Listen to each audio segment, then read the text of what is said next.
Programang ito ay rated SPG. Striktong patnubay at gabay ng magulang ang kailangan. Maaaring may masiselang tema, lengguwahe, karahasan, sexual, horror o droga na hindi angkop sa mga bata.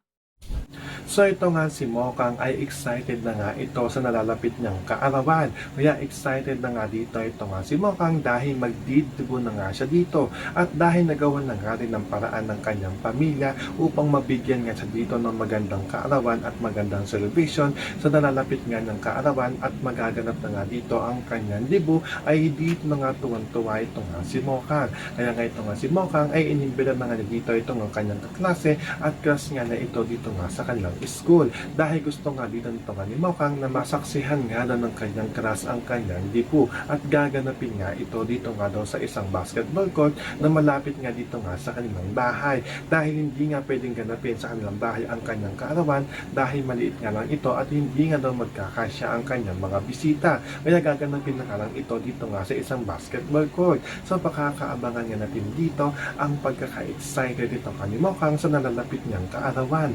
Yan ang ating mga pakahantukan at pakakaabangan dito nga lang sa FPJ's Batang Quiapo.